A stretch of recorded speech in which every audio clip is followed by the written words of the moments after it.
안녕하세요, 여러분. 제가 다니는 길에서 아주 물과 바다 물과 아주 가까운 밑에까지 내려왔습니다. 파도가 치게 되면은 제가 지금 서 있는 데서 저 위로도 막 올라오는 곳인데요. 오늘은 아직 파도가 그렇게 높지 않습니다. 잘 지내고 계십니까, 여러분? 네. 저도 시간을 잘 쪼개서 아주 하루하루를 잘 보내고 있고요. 건강해진 것 같은 느낌이 듭니다. 일단 여기서는 스트레스 받을 일이 많지 않고요. 스트레스 받지 않으려고 굉장히 노력을 하고 하루하루 지내고 있기 때문이겠죠. 여러분들에게 그러나 기사가 올라올 때마다 보내드리고 있는데요. 좀 많이 점점 시간이 갈수록 위기가 다가오는 것에 대한 것을 여러분들에게 이야기해드리면서 오랫동안 그 위기가 언제인가 기다리는 분도 계시고 오면 안 된다 그러는 분도 많이 계신 것으로 알고 있습니다. 세계 3대 투자자들이 이야기하고 또 했던 것들을 보내드린 것 같이 아마도 시간이 주식도 그렇고요, 부동산도 그렇고 나아질 수는 없을 것 같고요. 굉장히 많이 폭락하는 그런 시간이 점점 다가오고 있다. 미국도 마찬가지입니다. 미국 굉장히 지금 안 좋습니다. 분위기만. 아직도 미국 사람들은 쓰는 것을 좋아하기 때문에 좀 지갑을 조금 열고 있다 이렇게 말씀을 드릴 수 있는데요. 많이 위축돼 있습니다. 그래서 이제 곧 미국 사람들도 조금 더 삶에 지갑을 닫고 투자도 이제 멈추지 않을까 그런 생각을 가져봅니다. 오늘 어떤 기사가 있는지 여러분 한번 보도록 하겠습니다. 자, 부채 한도 협상 타결됐죠. 좋은 것만은 아닙니다. 이제 어떤 일이 벌어질지 굉장히 어려운 일들이 저는 많이 벌어질 것이다 이렇게 보고 있습니다. 제일 먼저 미국의 은행들이 생존 몸부림으로요, 이제 사람들을 또 2차 작년에 올해 많이들 해고를 했는데 또 2차 해고를 시작한다고 하네요. 미국 월가의 2차 감원 바람이 몰아치고 있다. 경기 둔화에 따라 기업 간 인수합병, M&A 등 자본시장의 불황이 깊어지고요. 실적 타격이 커지자 투자 은행들의 몸집 줄이기 행보가 이어지고 있습니다. 30일 주요 외신에 따르면요, 미 최대 IB인 골드만삭스는 약 250명 규모의 인력 조정을 계획 중이라고 합니다. 250명 적은 것 같죠? 핵심 멤버 오리지널들을 자른다는 것은 쉽지 않습니다. 지난 1월 창사 이래 최대 규모인 3,200명을 감원한 데 대해 넉 달 만에 추가 감원에 나선 것입니다. 이번 감원으로요, 골드만삭스의 전 세계 직원 수는 4만 5천 명으로 줄어들 전망이라고 하네요. 2008년에 리먼 브라더스 파산 사태로 촉발됐던 글로벌 금융위기 당시 감원 인원 3,000명보다 더 많은 규모였습니다. 골드만삭스는 신규 투자 중단은 물론이고요, 전용기 매각, 출장 경비, 부대 비용 감축에 이르기까지 전사적인 비용 절감 운동에 돌입했습니다. 이번 감원과 고용 동결 등을 포함해 총 10억 달러, 1조 3,200억 규모의 비용을 줄인다는 목표죠. 미 월가를 대표하는 골드만삭스가 고강도 긴축에 나선 것은 경기 침체 우려 속 핵심 사업인 기업 금융 부분의 수익이 크게 악화된 탓입니다. 다른 은행에 비해서 적자를 본 것으로 알고 있습니다.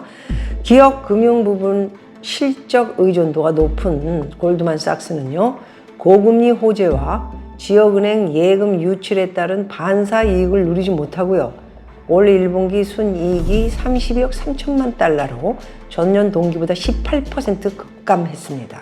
특히 기업 금융 부분의 순이익은 전년 동기 대비 26% 급감했다고 하네요. 뱅크 오브 아메리카, JP 모건 체이스, JP 모건 안에 있는 은행 체이스죠. 웰스 파고, 시티그룹 4대 중요한 미국의 가장 큰 은행입니다. 소매 금융에 치중한 다른 미 대형 은행들이 일제히 기대 이상의 호실적을 올린 것과 대비해 적자를 봤다는 내용입니다. 골드만삭스와 함께 투자금융 부분의 실적 의존도가 높은 모건 스탠리도 추가 감원을 계획 중이라고 합니다. 블룸버그 통신 보도에 따르면요, 모건 스탠리는요, 올 2분기 말까지 글로벌 인력 3,000명을 줄일 계획이라고 합니다. 모건 스탠리의 전 세계 인력이 82,000명이면 약 5%에 해당하는 인원, 엄청난 겁니다, 여러분.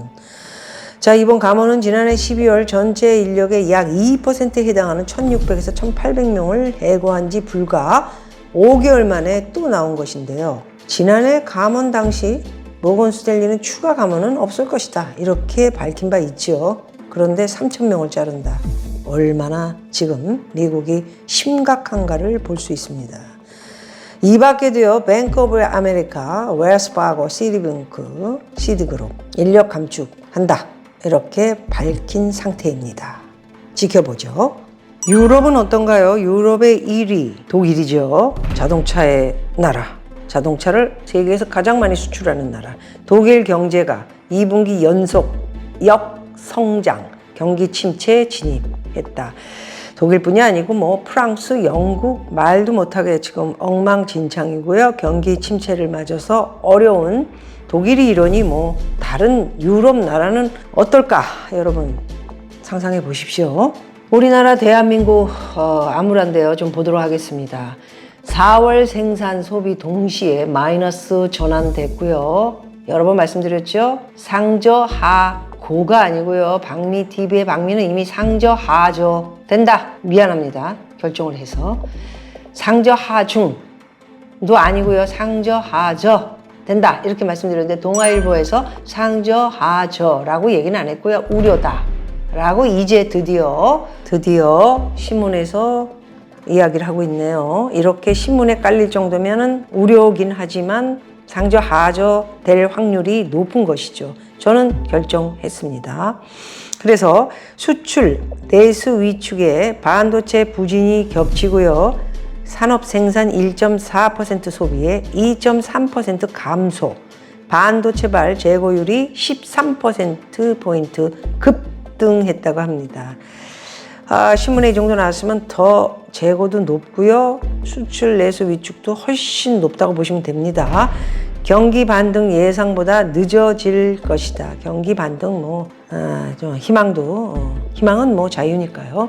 안 하는 것이 올해는 오히려 더 준비를 단단히 하면서 미래를 바라보고 열심히 준비를 하는 것이 낫지 않을까 합니다. 참 안타깝습니다. 5월의 수출 15% 감소했고요. 무역 수지 15개월째 적자입니다. 5월 수출 8개월째 감소했지만 일평균 수출 24억 달러대 회복이다. 에너지 수입 20.6% 줄어들어 연간 적자 누적치 273억 달러다.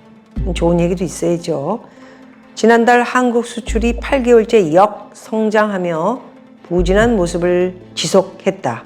최대 수출 품목 반도체와 최대 교역국 중국 수출의 실적 부진이 계속됐다. 중국은 지금 젊은 청년들 일자리를 비롯해서요, 부동산도 폭망했고요. 희망이 없습니다. 코로나 끝나면서 개방 다 문을 열어서 좋아질 것이다. 저는 절대 그렇지 않고 살아남기 어려울 것이다. 미리 오래전부터 말씀드렸죠. 그래서 그 옆에 붙어서 같이 먹고 살았던 한국, 엄청나게 중국과 함께 얻어맞게 될 것이다 라고 얘기를 했기 때문에 빨리 준비를 해라. 무슨 준비인지는 이미 누차 여러 번 말씀드려서 입이 아프네요. 수입 역시 감소했으나 수출 규모를 웃돌면서 무역 수지는 15개월 연속 적자 행진을 이어가고 있다. 정부는 모든 역량을 끌어모아 강력한 수출 드라이브 정책을 추진하겠다. 이 얘기밖에 없죠. 그렇습니다. 마지막으로 연은 총재 리치먼드 연은 총재입니다. 미국의 인플레 여전히 높다. 수여두나 증거가 필요하다. 연일 연은 총재들이 나와서 좋은 발언을 안 하고 있다 말씀드렸죠. 올해 제가 금리 인하 없다고 말씀드렸죠. 내년도 지켜봐야 됩니다. 언제 금리 인하가 시작될지 모르지만 그것은 경기 침체가 들어와서 기업이 많이 파산하고요. 은행도 파산하고요. 엉망진창이 되면 그때 금리 인하가 시작될 것입니다. 아직 주식이 떨어지지도 않았어요. 이제 마이너스 40%까지 지금 현재에서 떨어지는 것을 지켜봐야 될 것 같고요. 제 생각입니다. 여러분들은 여러분들 생각을 하시고요. 다른 유튜브 애들 가셔서 많이 보시고요. 그쪽 얘기가 맞는 것 같으면 투자들 많이 하세요. 그러나 조심하십시오. 미국이 지금부터 몇 개월 동안에 이제 얼마나 떨어질지 방미 말이 맞나? 한번 보십시오. 예, 마이너스 40 떨어지면 저는 올해 이제 좀 많이 기다리면서 놀면서 기다리면 돼요. 기다리는 자가 이긴다. 여러 번 말씀드렸습니다.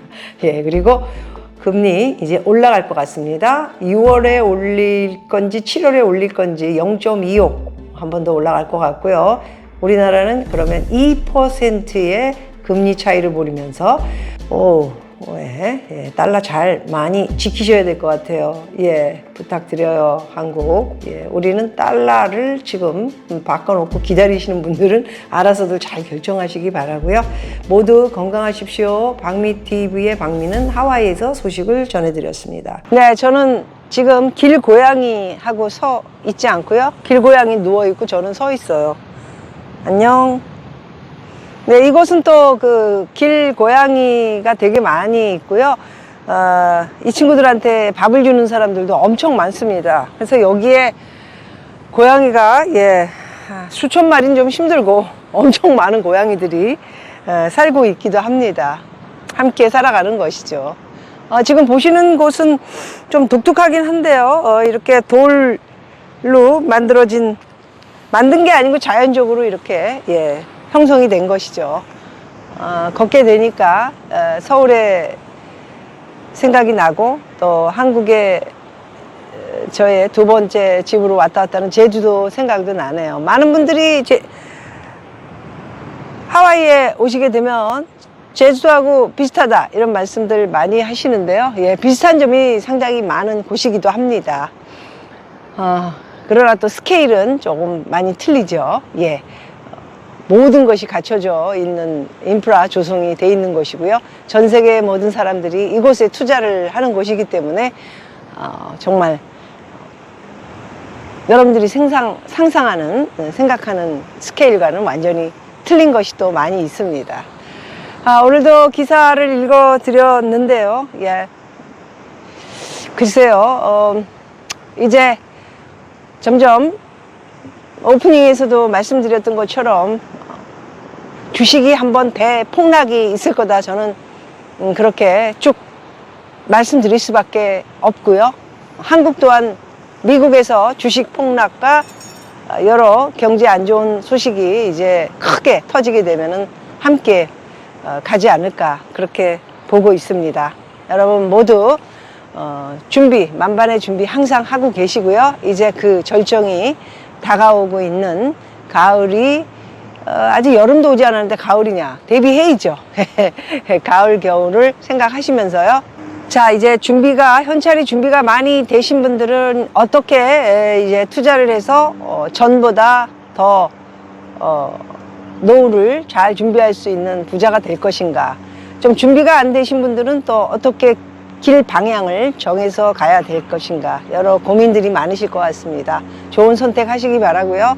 함께 계속해서 저는 이야기해드리고 그리고 여러분들의 무궁한 발전을 지켜보도록 하겠습니다. 여러분, 이곳은 하와이입니다. 좋은 영상으로 다시 찾아뵙겠습니다. 고맙습니다.